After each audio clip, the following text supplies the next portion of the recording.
जय हिंद प्यारे साथियों, मैं Vivek Kumar crack express channel में आपका हार्दिक स्वागत करता हूं। उम्मीद है कि आप लोग स्वस्थ मस्त ज़बरदस्त होंगे। आशा है कि आप लोग अच्छे होंगे।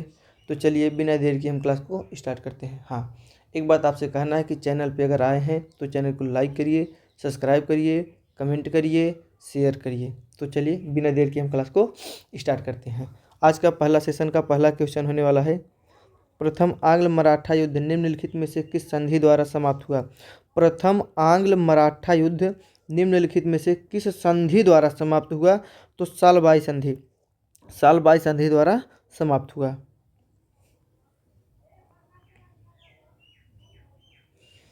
Bank of Kolkata, bank of Mumbai, bank of Madras को 1921 में विलय करके अर्थात मिलाकर मिलाकर विलय करके अर्थात मिलाकर कौन सा बैंक बनाया गया। इन मुंबई को, मद्रास को और कोलकाता को, तीनों को मिलाकर कौन सा बैंक बनाया गया। तो बनने वाला बैंक कौन था? Imperial bank of India. बनाने वाला bank imperial bank of India था। प्रथम आंग्ल मराठा युद्ध 1775 से 1782 के समय भारत बंगाल के गवर्नर जनरल कौन थे। भारत में बंगाल के गवर्नर जनरल कौन थे। तो भारत में बंगाल के गवर्नर जनरल थे वारेन हेस्टिंग। वारेन हेस्टिंग थे।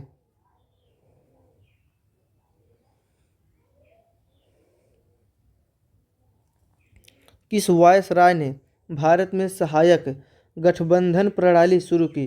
किस वायसराय ने भारत में सहायक गठबंधन प्रणाली शुरू की। तो लॉर्ड वेलेजली ने। कर्जन ने 1905 में बंगाल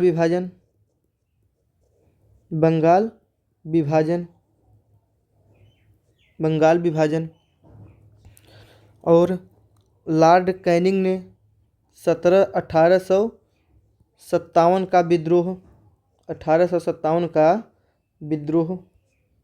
1857 का विद्रोह। लॉर्ड डलहौजी को भारतीय रेलवे का जनक कहा जाता है। फिर इसने 16 अप्रैल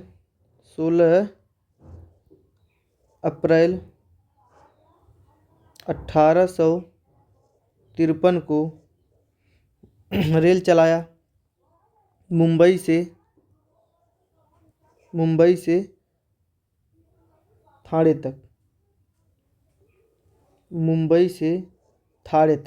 थाने तक टोटल दूरी 34 किमी। लॉर्ड डलहौजी को टेलीग्राफ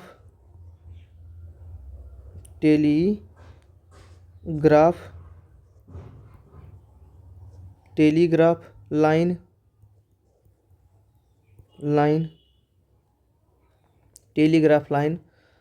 1852 में बनाया। 1854 में पोस्ट ऑफिस इसका निर्माण किया।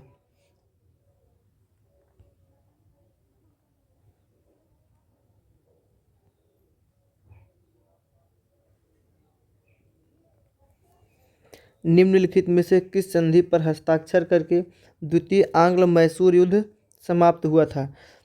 किस संधि पर हस्ताक्षर करके द्वितीय आंग्ल मैसूर का युद्ध समाप्त हुआ था। तो मंगलौर संधि पर हस्ताक्षर करके मैसूर के युद्ध को समाप्त किया गया था।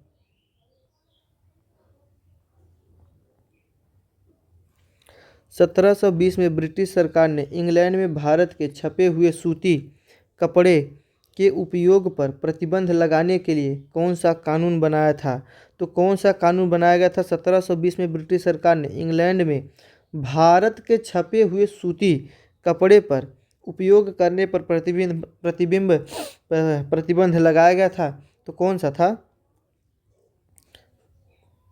कैलिको अधिनियम। कैलिको अधिनियम के तहत प्रतिबंध लगाया गया था।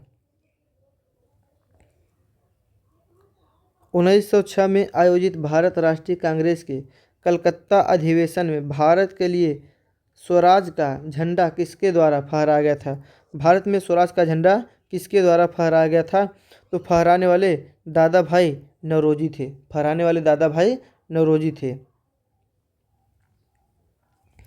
निम्नलिखित में से किस वर्ष में शाह आलम ने ईस्ट इंडिया कंपनी को बंगाल की दीवानी प्रदान की? बंगाल की दीवानी या राजस्व वसूलने का अधिकार दिया? किस वर्ष में यह अधिकार दिया गया था? तो 1765 में अधिकार दिया गया था।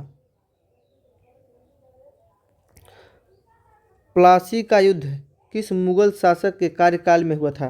प्लासी का युद्ध किस मुगल शासक के कार्यकाल में हुआ था? तो प्लासी का युद्ध आलमगीर द्वितीय के शासनकाल में हुआ। इसका शासनकाल 1754 से 1759 तक था। 1754 से 1759 तक था। अहमद शाह बहादुर, इसका शासनकाल था 1748 से 1754 तक। 1748 से 1754। मोहम्मद शाह का शासनकाल था 1719 से 1748 तक। 1748 तक। शाह आलम द्वितीय का शासनकाल था 1759 से लेकर 1806 तक इसका शासनकाल चला। ब्रिटिश शासन द्वारा भारत में औपचारिक रूप से अंग्रेजी शिक्षा कब शुरू की गई? ब्रिटिश शासन द्वारा भारत में औपचारिक रूप से अंग्रेजी शिक्षा कब शुरू की गई? 1835 में शुरू की गई थी। निम्नलिखित में से किसने 1828 में ब्रह्म समाज की स्थापना की? किसने ब्रह्म समाज की स्थापना की? तो राजा राम मोहन राय ने ब्रह्म समाज की स्थापना की। और दयानंद सरस्वती ने आर्य समाज की स्थापना की। दयानंद सरस्वती ने आर्य समाज की स्थापना की। इनका नारा था वेदों की ओर लौटो, वेदों की ओर लौटो, वेदों की ओर लौटो। स्वामी विवेकानंद का जन्म 12 जनवरी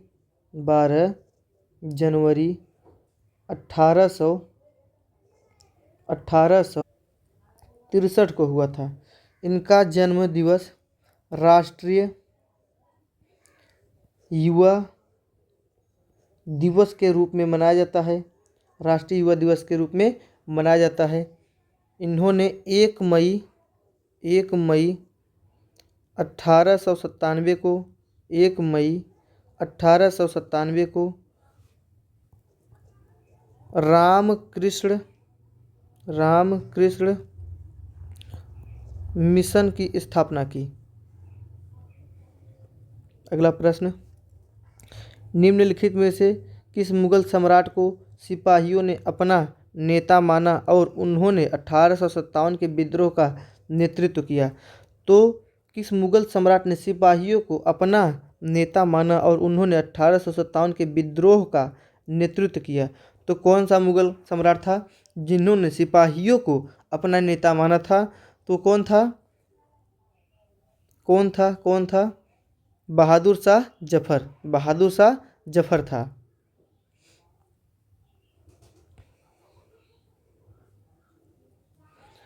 भारत छोड़ो आंदोलन के दौरान अरोड़ा आसफ अली ने कहाँ भारतीय राष्ट्रीय कांग्रेस का झंडा फहराया था? तो अरोड़ा आसफ अली ने भारतीय राष्ट्रीय कांग्रेस का झंडा कहाँ फहराया था भैया? जल्दी जल्दी बताने का प्रयास करेंगे। तो ग्वालियर टैंक मैदान बॉम्बे में फहराया था। 1857 के विद्रोह के संदर्भ में निम्नलिखित में से किस व्यक्ति को उनके मित्र द्वारा धोखा दिए जाने पर अंग्रेजों ने कैद कर लिया और बाद में उन्हें फांसी तथा मृत्यु दंड दे दिया? तो कौन थे भैया? तात्या तोपे को उनके मित्रों द्वारा धोखा दिए जाने पर अंग्रेजों ने कैद कर लिया और बाद में उनको फांसी की सजा दे दी, अर्थात मृत्यु दंड दे दिया। जयप्रकाश नारायण किस वर्ष हजारीबाग जेल से भाग निकले और भारत छोड़ो आंदोलन में शामिल हुए? हजारीबाग जेल से भाग निकलने वाले थे जयप्रकाश नारायण। और किस वर्ष भाग निकले थे? किस वर्ष वो भाग निकले थे हजारी जेल से? तो 1942 में। और शामिल कहाँ हुए थे? भारत छोड़ो आंदोलन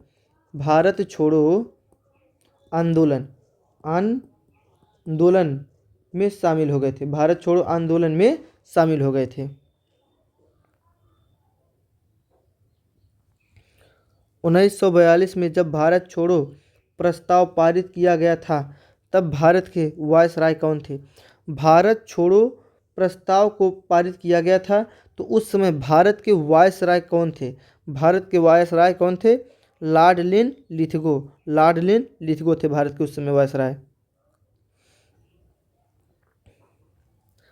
निम्नलिखित में से कौन टाइगर लीजन या फ्री इंडिया लीजन का संस्थापक था?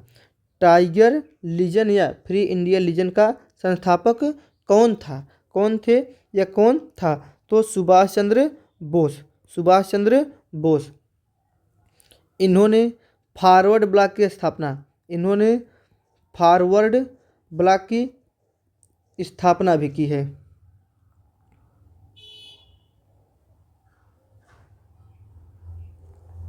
शक संवत पर आधारित भारत के राष्ट्रीय कैलेंडर पंचांग के पहले महीने का क्या नाम है, जिसे आधिकारिक उद्देश्य के लिए 22 मार्च 1957 से अपनाया गया था? तो कौन सा महीना है भैया? आप लोग सुने होंगे चैत्र। जब नवरात्रि लगती है, नवरात्रि लगती है तो हिंदू पंचांग का पहला माह शुरू हो जाता है। हिंदू पंचांग का पहला माह शुरू होता है और नवरात्रि अप्रैल की नवरात्रि लगती है, तब जाके हिंदू पंचांग का पहला माह शुरू हो जाता है।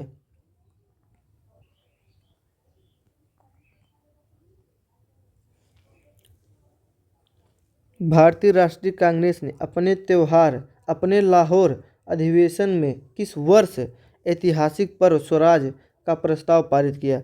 ऐतिहासिक पूर्ण स्वराज का प्रस्ताव पारित किया था तो किस वर्ष शुरू किया था? 1929 में। महात्मा गांधी और वायसराय लॉर्ड इरविन के बीच गांधी इरविन समझौता कब हुआ था? गांधी इरविन समझौता कब हुआ था? तो 5 मार्च 1931 को गांधी इरविन समझौता हुआ था।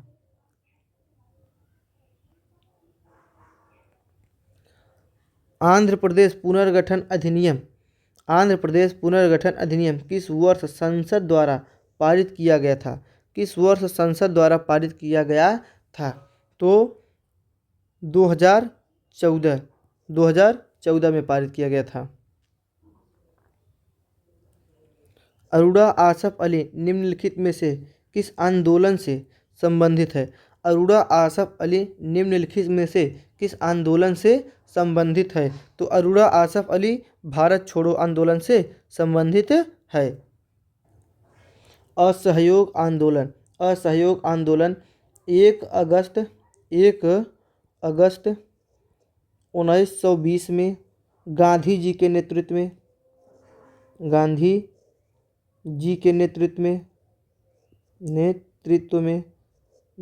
में चला गया था।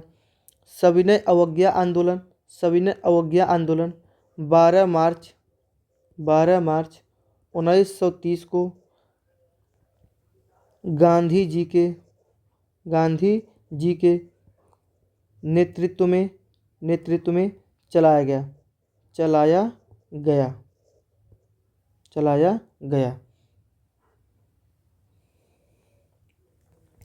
किस वर्ष महात्मा गांधी ने किसानों के समर्थन में गुजरात के खेड़ा जिले में सत्याग्रह आयोजित किया? तो महात्मा गांधी ने किस वर्ष किसानों के समर्थन में गुजरात के खेड़ा जिले में आयोजित किया गया सत्याग्रह आयोजित किया गया। तो किस वर्ष आयोजित किया गया था? तो 1918 में। निम्नलिखित में से कौन सा गीत स्वदेशी आंदोलन 1905 के दौरान भारतीय राष्ट्रवाद का मुख्य गीत बना? तो कौन सा गीत था भैया? वंदे मातरम। वंदे मातरम के रचयिता बंकिम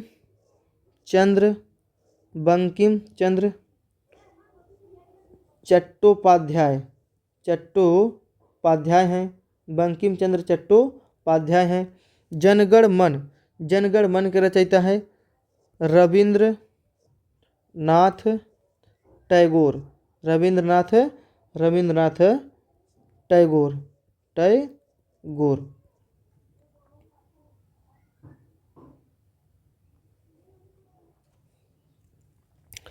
भारत में शस्त्र अधिनियम किस वर्ष पारित किया गया था, जिसमें 1878 के पुराने कानूनों को प्रतिस्थापित किया? भारत में शस्त्र अधिनियम किस वर्ष पारित किया गया था, जिसमें 1878 के पुराने कानून को पारित किया गया? तो 1959 में भारत शस्त्र अधिनियम पारित किया गया। सूचना का अधिकार अधिनियम पूरे भारत में पूर्ण रूप से कब लागू हुआ? सूचना का अधिकार अधिनियम पूरे भारत में कब लागू हुआ? 12 अक्टूबर 2005 को लागू हुआ। निम्नलिखित में से किस समिति की स्थापना भारत सरकार अधिनियम 1919 के प्रावधानों के तहत की गई? 1919 के प्रावधानों के तहत की गई। लोक लेखा समिति। संविधान सभा को भारतीय स्वतंत्रता अधिनियम 1947 की किस धारा द्वारा एक पूर्णतः संप्रभु निकाय के रूप में मान्यता दी गई थी? संप्रभु निकाय के रूप में मान्यता दी गई थी। तो धारा कौन सा था? धारा था 8वां धारा था।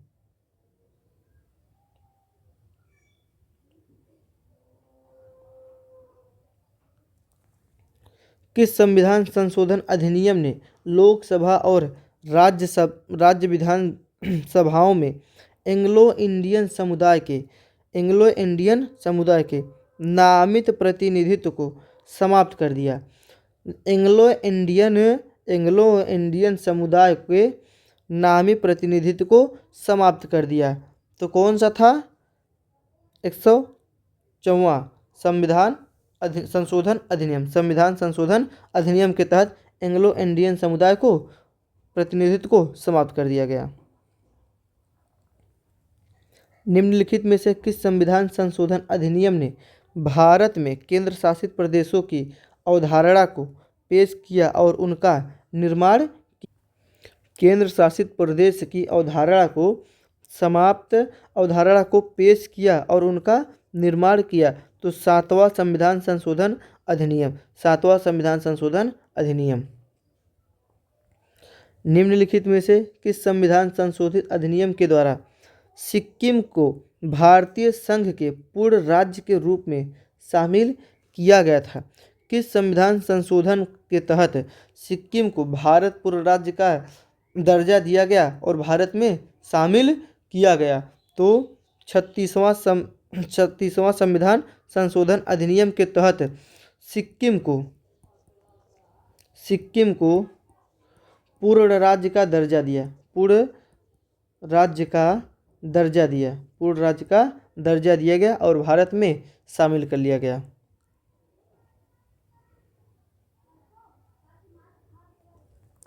किस संविधान संशोधन अधिनियम 2003 के द्वारा राष्ट्रीय अनुसूचित जनजाति आयोग राष्ट्रीय अनुसूचित जनजाति आयोग की स्थापना की गई? तो 89वां संविधान संशोधन अधिनियम के तहत राष्ट्रीय अनुसूचित जनजाति आयोग की स्थापना की गई। भारतीय संसद द्वारा सूचना का अधिकार अधिनियम किस वर्ष लागू किया गया?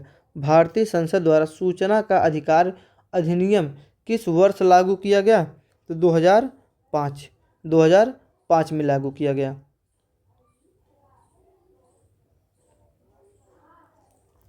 भारत के संविधान का 86वां संशोधन अधिनियम जो शिक्षा के अधिकार से संबंधित है किस वर्ष से प्रभावी हुआ? किस वर्ष से प्रभावी हुआ? तो 2010 से प्रभावी हुआ है।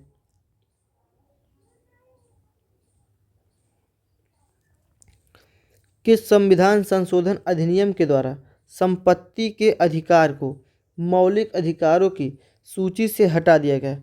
संपत्ति के अधिकार को मौलिक अधिकार की सूची से हटा दिया गया। तो किस संविधान संशोधन से हटा दिया गया? तो 44वां संविधान संशोधन अधिनियम के तहत संपत्ति के अधिकार को मौलिक अधिकार की सूची से हटा दिया गया।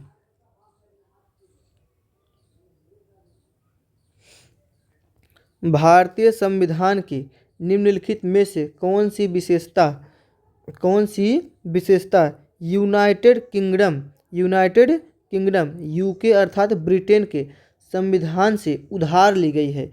यूनाइटेड किंगडम अर्थात ब्रिटेन से उधार ली गई है। तो एकल नागरिकता ब्रिटेन से उधार ली गई है।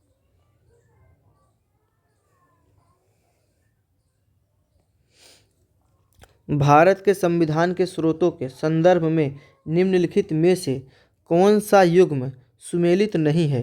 कौन सा युग्म सुमेलित नहीं है? समवर्ती सूची कनाडा ये सुमेलित सही नहीं है। ये सही है, ये सही है, ये सही है, लेकिन ये सही नहीं है। समवर्ती सूची कनाडा से नहीं ली गई है। स्वतंत्र भारत का संविधान बिना किसी बाहरी हस्तक्षेप के वयस्क मताधिकार के आधार पर निर्वाचित संविधान सभा द्वारा बनाया जाना चाहिए। यह प्रसिद्ध मांग किसने की थी? देखो वयस्क मताधिकार के आधार पर निर्वाचित संविधान सभा द्वारा बनाया जाना चाहिए। यह प्रसिद्ध मांग किसने की थी? यह प्रसिद्ध मांग किसने की थी? जवाहरलाल नेहरू ने यह मांग की थी।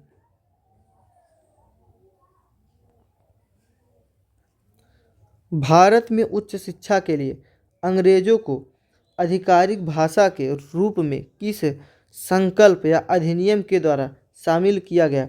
भारत में उच्च शिक्षा के लिए अंग्रेजी को आधिकारिक भाषा के रूप में किस संकल्प या अधिनियम के द्वारा शामिल किया गया? मैकाले 1835 के अधिनियम के तहत शामिल किया गया।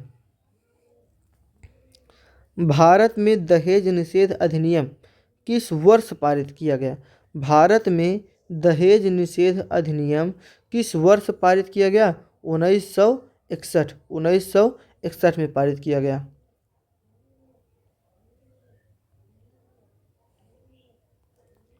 निम्नलिखित में से कौन सा समाचार पत्र भारतीय राष्ट्रीय आंदोलन के दौरान लोकमान्य बाल गंगाधर तिलक द्वारा शुरू किया गया? लोकमान्य बाल गंगाधर तिलक द्वारा शुरू किया गया। तो कौन सा पत्र था? पत्र कौन सा था? केसरी पत्र था।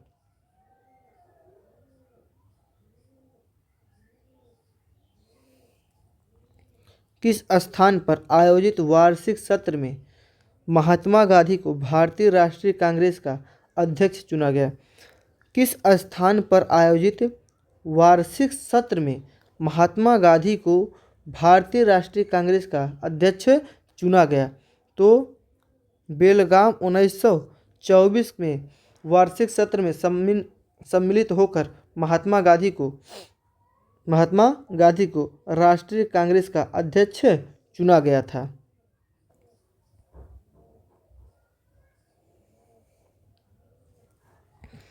उन्नीस सौ 16 के प्रसिद्ध लखनऊ समझौते पर किनके बीच हस्ताक्षर किए गए थे?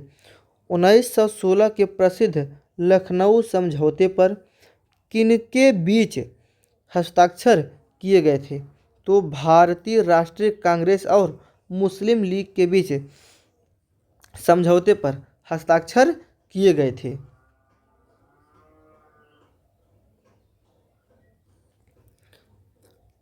लंदन इंडियन सोसाइटी 1865 और ईस्ट इंडिया एसोसिएशन 1866 की स्थापना निम्नलिखित में से किस व्यक्तित्व द्वारा की गई थी? निम्नलिखित में से किस व्यक्तित्व द्वारा की गई थी? तो इसकी स्थापना करने में किसका सहयोग था? तो किसका सहयोग था? दादा भाई नौरोजी। दादा भाई नौरोजी।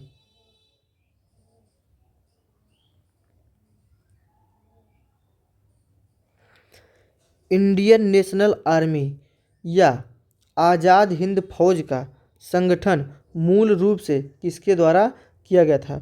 इंडियन नेशनल आर्मी या आज़ाद हिंद फौज का संगठन मूल रूप से किसके द्वारा किया गया था?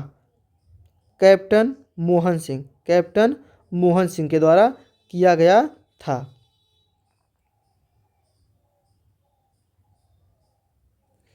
1857 के विद्रोह को अंग्रेजों ने कब पूरी तरह दबा दिया?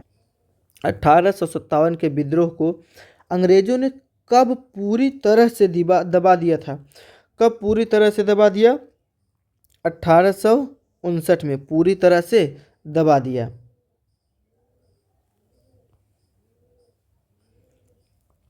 भारतीय औपनिवेशिक काल के दौरान किस समाज सुधारक ने बंगाल में विधवा पुनर्विवाह के समर्थन और बाल विवाह के खिलाफ सबसे महत्वपूर्ण कार्य किया?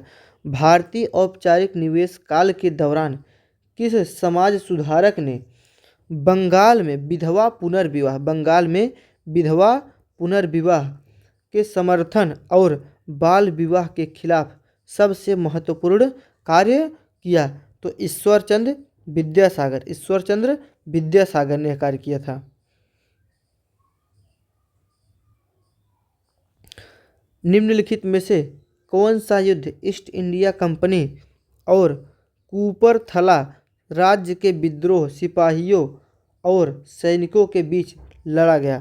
कूपरथला राज्य के विद्रोहियों सिपाहियों और सैनिकों के बीच लड़ा गया था। तो कौन था? बद्दोवाल का युद्ध। बद्दोवाल का युद्ध।